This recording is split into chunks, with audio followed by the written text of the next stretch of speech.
Hello guys, so today I want to do a health education on malaria prevention and control.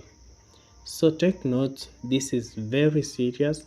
Malaria is always common in the community and malaria is always there. So there is no time that you can find in a community or in the country we don't have malaria cases. So malaria is a disease that kills also and is a very serious disease. We will know today about basic information on malaria. We are going to know the diagnosis and treatment and where do malaria mosquito live and how to prevent malaria. So on the basic information of malaria, we are going to know what is malaria, what causes malaria, how malaria is transmitted or spread, and what are the malaria signs and symptoms, and what is severe malaria. So let's start with basic information. Malaria is a killer disease common in many tropical countries. Malaria attacks can cause severe sickness, including high fever and body ache, and can lead to death if not treated or managed properly. That's why I told you malaria is very serious disease. It can kill. And in pregnant women and children, they are at a greater risk of getting sick and dying of malaria. This is very serious. For pregnant women, sorry, for pregnant women, malaria is very dangerous to you because it may lead to a pregnant woman dying of this disease if not treated well or taken precautions. And effects of malaria, they result in high school absenteeism, and this is now education, less food for the family, this is now food production, less money earning, and increased disability, this is now economy. And prevention and treatment of malaria places a big demand on the country's health and system and budget. What causes malaria? This is now the point that I want you to get. We're going to know the types of malaria that are most common, and we are going to know about what causes malaria. Let me go straight to the point. Malaria is caused by a parasite called Plasmodium. So Plasmodium is the parasite that causes malaria. And the parasite, it infects and destroys the person's blood.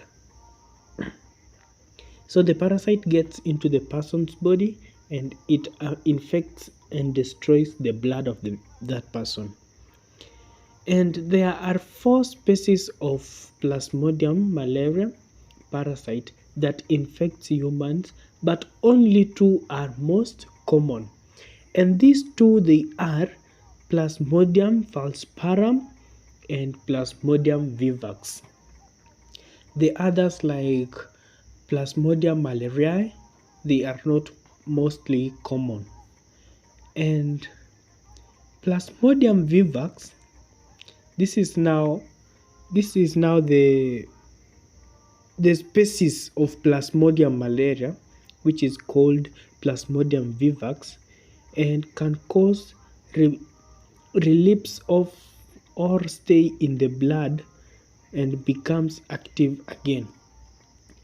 Like Plasmodium vivax, it can stay in your body, in your blood, and after some time it becomes active again. So that's how Plasmodium vivax behaves. And Plasmodium falciparum, it can cause severe malaria resulting in death. This is very serious. Plasmodium falciparum can cause severe malaria resulting in death. And how malaria is transmitted or spread. So the parasite that I told you is Plasmodium. So malaria is transmitted by a female anopheline mosquito. Malaria sickness is spread from person to person through the bites of infected female Anopheline mosquito. The bites of a female Anopheles mosquito. Anopheles mosquito usually bite all through the night with peak hours between dusk, that is 5 to 7 in the evening, and dawn, 5 to 6 in the morning. Malaria transmission cycle. The malaria transmission cycle goes like sick person. It starts from the mosquito, free of parasite. It goes to sick person. It goes to infected mosquito carrying parasite. It gets to health person, and then it goes again to sick person. So from being healthy person, you go again, you become a sick person. So let me tell you about this cycle of malaria. Female Anopheline mosquito bites a malaria infected sick person and sucks his or her blood containing the Plasmodium parasite. In the meantime, the parasite multiplies, grows, and increases inside the body of the mosquito. After 10 to 14 days, the parasites are mature. As the infected mosquito bites a healthy person, the malaria parasites enter the bloodstream and travel to the liver. I think you get this point. As the infected mosquito bites a healthy person, so if you are very healthy, the mosquito bites of the female Anopheline mosquito bites you, the malaria parasite, that is now Plasmodium, it enters into your bloodstream and it will travel direct to the liver. I will tell you what happens in the liver later. So the parasite multiplies, it grows. When it multiplies now, it grows and increases in number in the liver for 10 to 14 days. Then they are released into the bloodstream. After 10 to 14 days, you have been having this parasite in your body. Now it gets from the liver and it spreads to the bloodstream. In the bloodstream, the parasite infects and kills the red blood cells. Red blood cells, they are responsible for carrying oxygen from the lungs to the tissues and therefore make you feel sick. So after 10 to 14 days, the parasite has been in your liver. Now it has gone to the bloodstream. So after getting out of the bloodstream, it gets it and kills the red blood cells which carries oxygen, and then you will start feeling sick.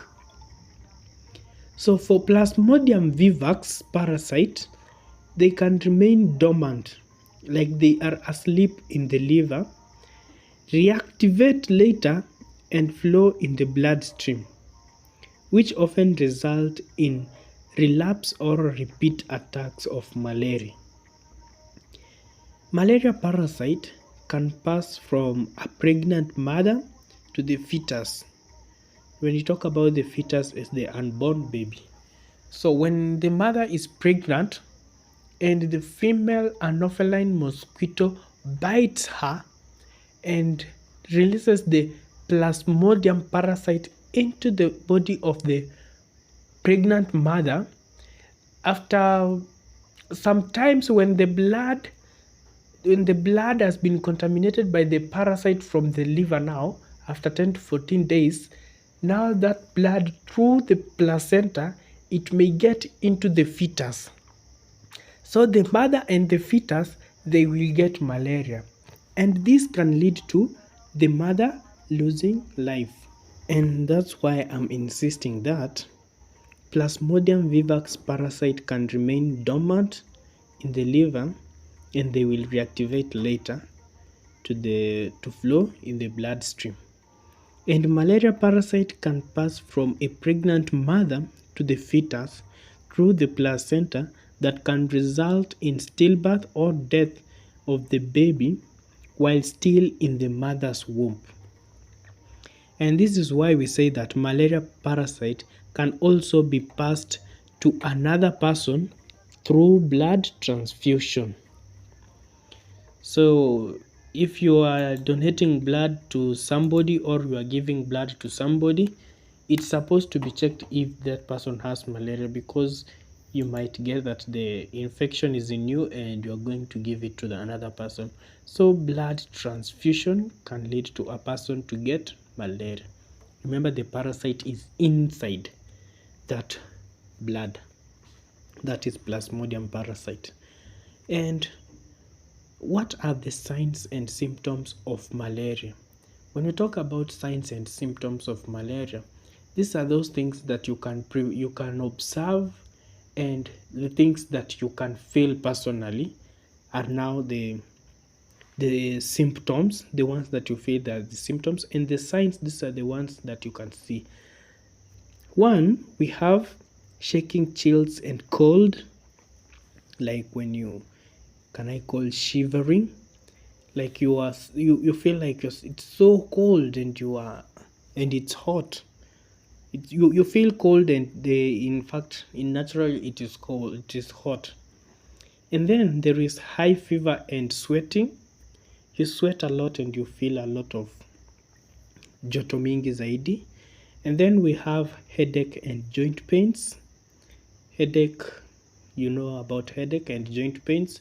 When we talk about joint pains, it's now here in the elbow, the upper limbs and the lower limbs joints. And we have nausea and vomiting. Vomiting, you will vomit something that is yellowish in color, that is now malaria. And then we have belly pain and diarrhea. And then we have anemia and loss of appetite. When we talk about loss of appetite, is when you don't feel like to eat anything. You are being brought even those sweet things, chips, kuku, but you don't want to eat them. That is now loss of appetite. And those are some of the signs and symptoms. So these signs and symptoms of malaria, they can be felt within 7 to 10 days following the bite of the infected mosquito. And they can be confused with other sicknesses like cold or flu. They may occur later if the patient has not been taking malaria medication properly. And these signs and symptoms of malaria may occur after months or even years when dormant or asleep. This is now about Plasmodium vivax parasites. They now become reactivated. I want to tell you about severe malaria. What is severe malaria? Just brainstorm. Ask yourself, what is severe malaria? So, severe malaria, it occurs when the parasite, this is now the germ, affects important organs of or parts of the body, making you feel very sick and possibly leading to death. This is often caused by not going early to the clinic to check your blood and not taking malaria treatment properly. So when you don't take medication, or you don't go to the clinic to check your blood, and you don't take malaria treatment properly, most cases of severe malaria are caused by Plasmodium falciparum. Always go for early diagnosis and proper treatment. Please, this is just it's very important for you personally as a human being. take precautions. When you see the signs and symptoms, just go for diagnosis and proper treatment will be given. And the signs and symptoms of severe malaria, they include the following: continuous high fever, cold and shivering. We have shock or coma and unconsciousness. This is now the sudden drop in blood flow. When you talk about the sudden drop in blood flow, is now the shock, unconsciousness or coma. And then we have general convulsions. This is now fit or body shake.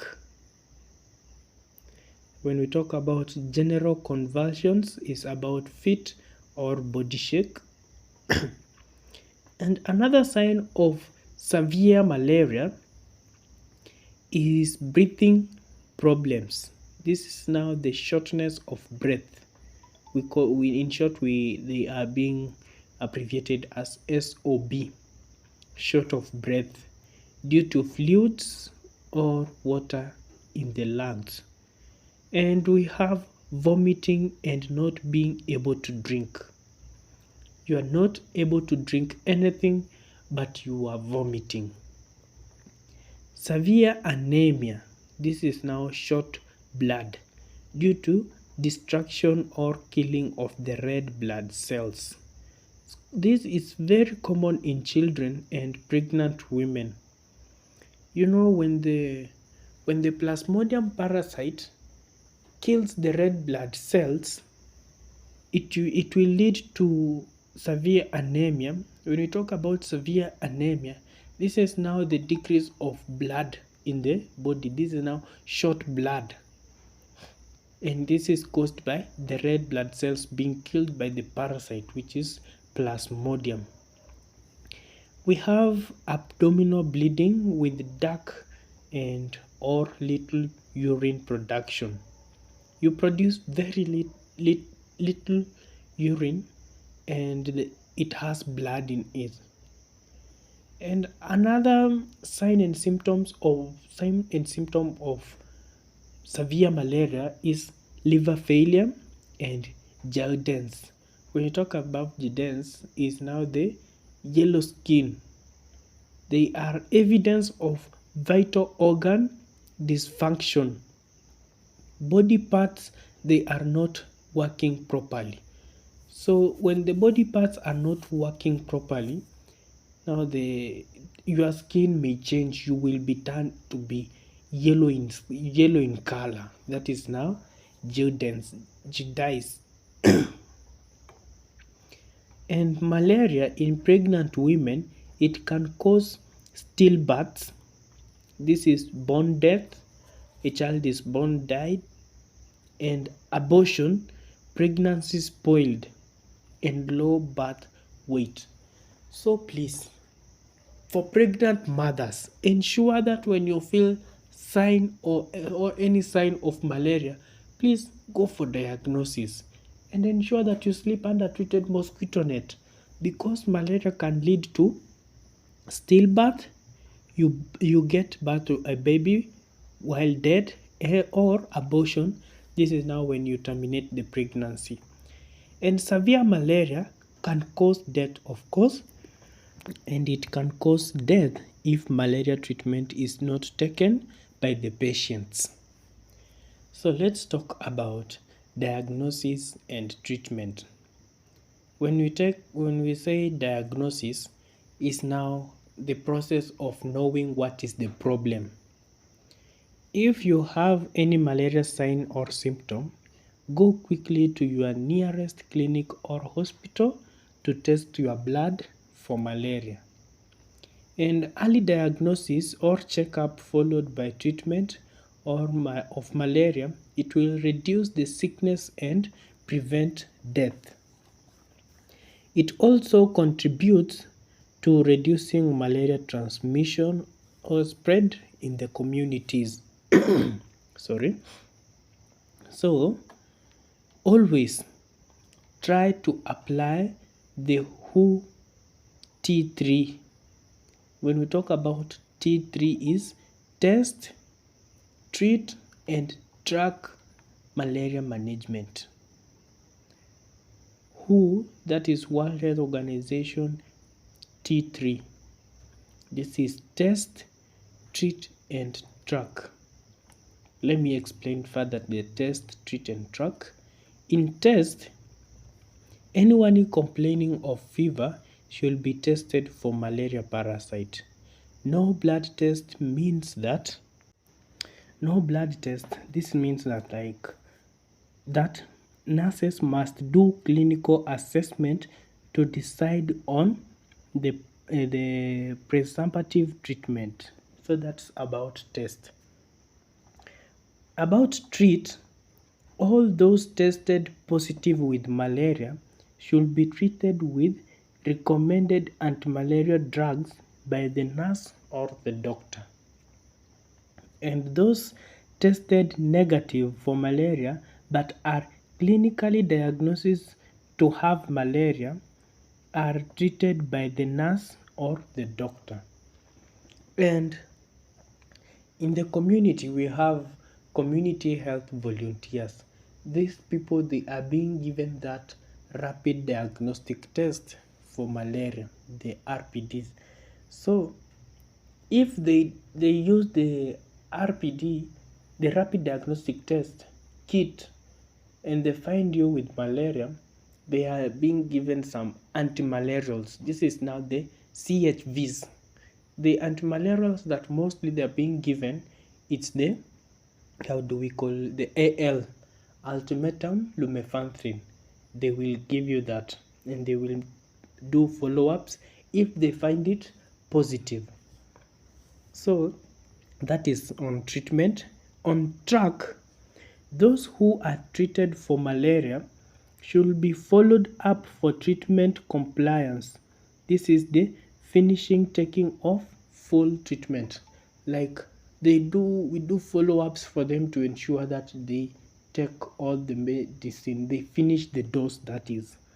The nurse must check the nurse must check for any new malaria infection in the community and maintain appropriate surveillance. This is follow-up. They do a follow-up to these clients that they have malaria.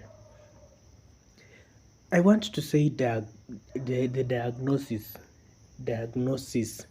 There are two types of diagnosis of malaria. Your blood is taken and tested for malaria through a rapid diagnostic test, RDT, and we have another way which is called microscopy test. These two tests are available in rural health centers, the hospital, and malaria is preventable and curable if you check your blood and take treatment early. So in treatment, if your blood test result is positive with malaria, then you will be given treatment. Only a nurse or doctor will prescribe. This is now give medicine to any patient with malaria. And patient must complete their medicine as advised by the nurse or the doctor. And do not stop taking your medicine, even if you feel better before completing treatment. Please ensure that you finish your medicine. You finish the dose that you have been given, that has been described by the medic. That is it. Do not share your medicine with anyone, including other family members or relatives at home. Don't say that I've taken this medicine, my symptoms are the same as yours. Please don't. That so if you have the same symptoms as mine, you are going to share the medicine. Please don't do that. Your medicine is yours and it's you to use it personally until you finish the dose. And always Eat healthy food before, during, and after taking your malaria treatment. Sorry, sorry. The patients must complete all the prescribed medicine and not stop taking medicine by their own decision. So, where do malaria mosquito live? Living environment for the female Anopheles mosquito. Anopheles mosquito, this is now the malaria vector, are found anywhere near permanent water bodies including swamps, lagoons, cracks. We have blocked river mouth and bushy streams, community open wells and water holes, rain pools and grassy drains. Mosquito also live near artificial water containers like old tires, flower pots, tins of tire, and old canoes, and anything with that which holds water. Mosquito rest in tall grasses, weeds, and bushes near houses in the village. So, please, if you leave your house and there is any stagnant water, drain it away. If there is a place that is bushy, clear the place so that you can remove the mosquitoes from staying in that area. And behavior of mosquitoes. Mosquitoes bite between dusk, as I told you, early 5 to 7 in the evening, and dawn 5 to 6, that is in the morning. After the mosquito bites in the house, it flies and rests in the well in the dark corner. So after it has taken a bite, it will go and rest in the corner, and mosquito flight range is from 5 meters to 2 kilometers. The Anopheline mosquito can live up to 2 months. Only female Anopheline bites human to obtain blood to produce eggs. Thus can spread malaria. So, let me repeat this point clearly so that you can get it. Only female Anopheles bites human. Only female Anopheline bites human to obtain blood to produce eggs. Thus can spread malaria. And here I'm going to show you the life cycle of mosquito. The female Anopheline mosquito lays eggs in pools of water, in the blocked drains, in the coconut shells, tin cans, tire tins. We have buckets, old tires, old canoes, and so forth. And the female mosquitoes, they can produce 100 to 300 eggs at one time. It grows through 4 stages in their life cycle, that is e.g. the larva, pupa, and adult. And the first 3 stages, egg, larva, and pupa, are aquatic, like they are in water, and together they last 7 to 14 days to become a young adult mosquito. A mosquito egg, larva, pupa, and a new young adult do not carry malaria parasite. Mosquito breeding places can be found anywhere in your village and communities. So, how to prevent malaria? I've taught you a lot, so I want to tell you about how to prevent malaria. Prevention of malaria includes methods to control mosquito breeding sites, and stop mosquito from biting people, kill adult mosquito, and clear the malaria parasite in the body before it becomes malaria.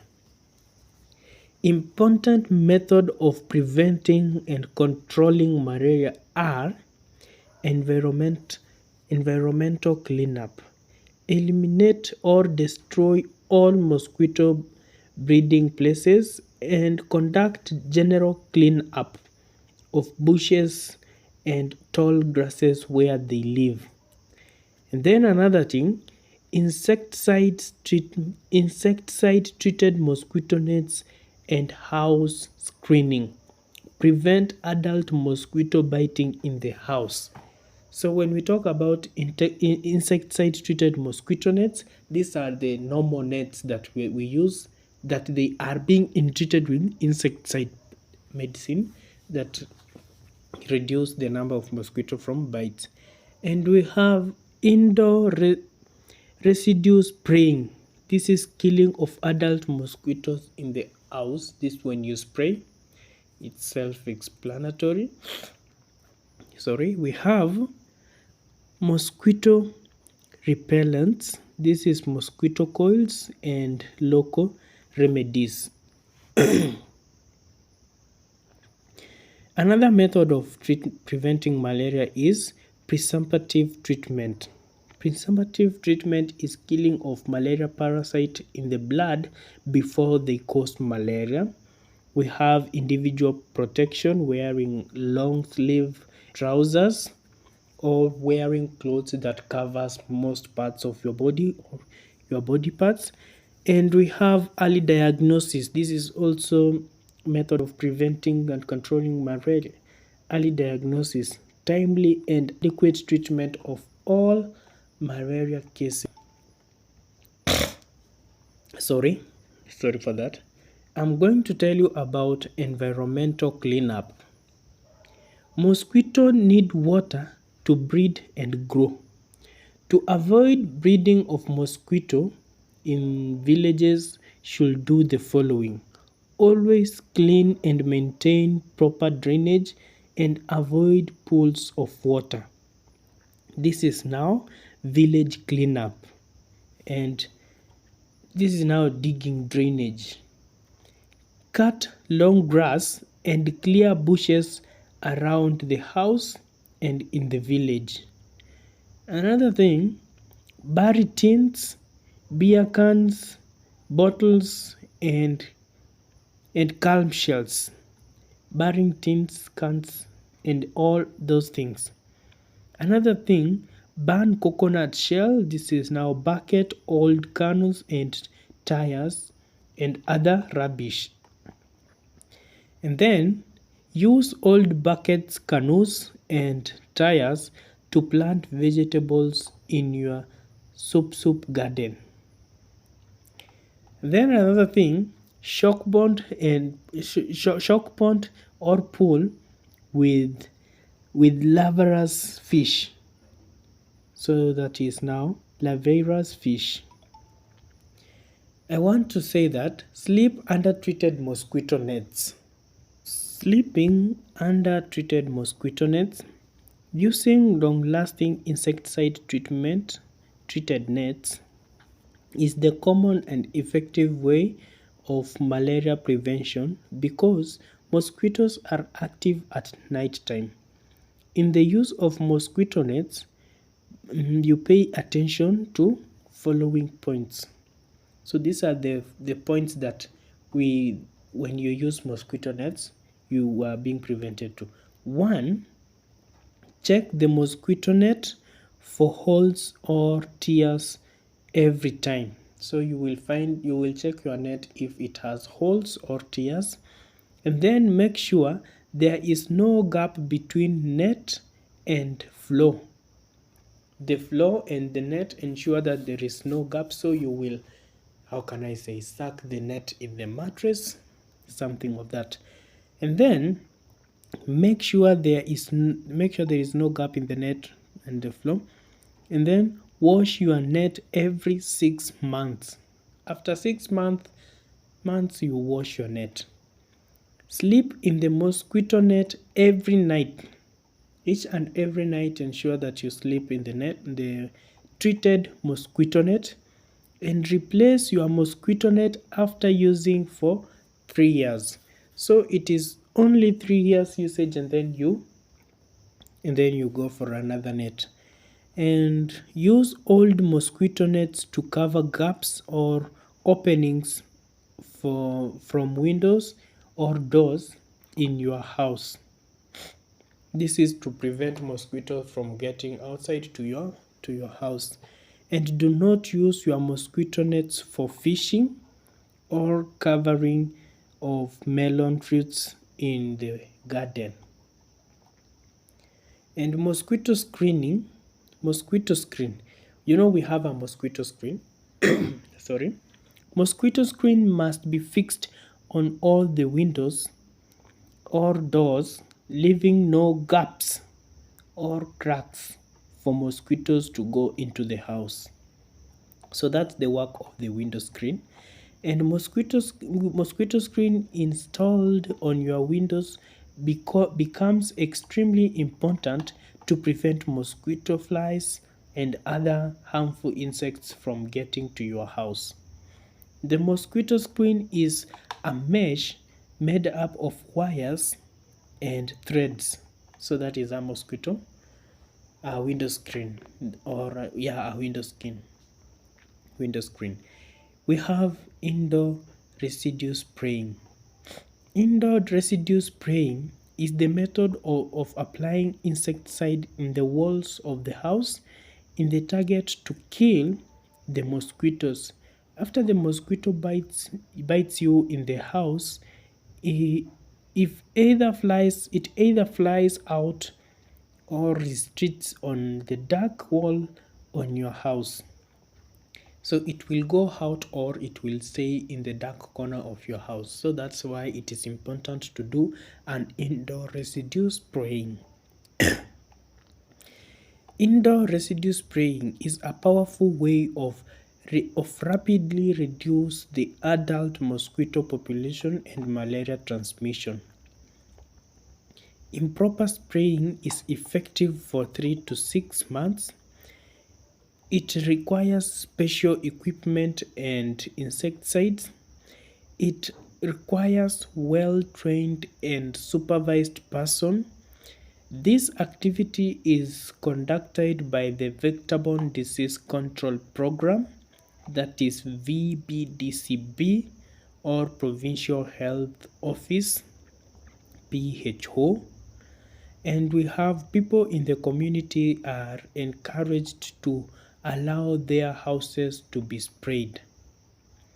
So let me explain about prophylaxis treatment. Prophylaxis treatment kills the malaria parasite in the body before it kills the person.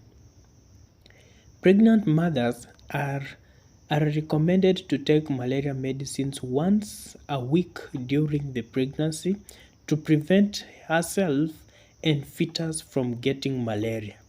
So that is the pregnant mother and the unborn, that is the fetus, the baby. And travelers from one non-malaria endemic countries can also take prophylaxis treatment to prevent malaria. When we talk about mosquito repellents, the coils, mosquito coils are not meant to kill mosquitoes. They are meant to repel mosquitoes using the strong smell of incense. It is considered to be safe for humans when used outside. When used outside, not inside. A mosquito coil is a mosquito repelling incense made into a spiral and dried paste of palparum, that is now poison powder. Well, that powder is called pyrethrum powder. Paste of pyrethrum powder. And we have mosquito coil is probably the most common mosquito repellent used because it is cheap and easy to use. The mosquito is the smoke. When we use this mosquito repellent, the coils, the smoke is harmful to infants and in particular and advised to be used at night outside the house. So for those who use them inside the house, please, it's not good. It's important to use them outside the house and at night. The local methods local methods for generations, people have used local ways to keep mosquitoes away from the village. It is important that such traditional methods are taught and practiced in the village. Common methods used to keep mosquitoes away include burning of lemon leaves, coconut scraps, and wet rubbish, which produce thick smoke and smell that chases the mosquitoes away. And when we talk about wearing long sleeves and long trousers, people in the village do not usually wear long sleeves and trousers at night, but it is an important way to prevent mosquito bites. Long sleeves long sleeves and pants, they cover a lot of skin and prevent the mosquito bites. And mosquitoes are not attracted to clothes with light color and white. So when they are not being attracted to clothes with a light color, like color white. That's why you see in most places you are being advised that use a white garment or a white night dress or pajama when you sleep at night. And mosquitoes can bite through clothes if the fabric is thin and tight fitting. Always try and wear long sleeves or clothes to cover your arms and legs. When we talk about glossary terminologies, the glossary terminologies, these are some of the words that I've used in my health education that you may find them so difficult to understand. So this is the explanation for them. We have talked about abortion. Abortion, this is a procedure or way to end a pregnancy. It uses medicine or surgery to remove the embryo or fetus. This is the unborn baby and placenta from the uterus. We have talked about the Anopheles, the mosquito that transmit or spread the malaria parasite to humans, that is the Anopheles. We have talked about anemia. This word anemia is a condition in which you lack enough healthy red blood cells to carry adequate oxygen to your body tissues. This is now the short of blood in the body. There is a point that I said about convulsion. This is a sudden, rough, twisted body movement caused by involuntary contraction of muscles. We have diagnosis, identifying the disease by examining its signs and symptoms and causal agents. We have talked about G6PD deficiencies. This is malaria is treated with drugs that can cause severe hemolysis or bleeding in G6PD deficient individuals. In people with G6PD deficiency, either the red blood cells do not make enough G6PD or produced G6PD does not properly function. We have insecticide, a substance used to kill insects. We have parasites, an organism or animal that lives on the host to get its food from or at the expense of the host. We have plasmodium. Plasmodium, this is the parasites that is being carried by the mosquito. We have presumptive treatment of clinically suspected case without or period to the result from confirmatory laboratory test. We have talked about prophylaxis, treatment designed and used to prevent disease from occurring. Red blood cells, the blood cells which carry oxygen and carbon dioxide in the body. And lastly, the word that I think it was difficult is stillbirth. A childbirth when a baby is born dead after 24 complete week of pregnancy. So at that point, that is the end of my presentation. I would like to appreciate very much for taking your time to listen to this health education presentation. And it is very helpful if you share it to another person because malaria is common everywhere in the world. So thank you and be blessed abundantly for listening up to this time. Share, subscribe, and let me know your thinking or your response in the comment section below. Bye bye.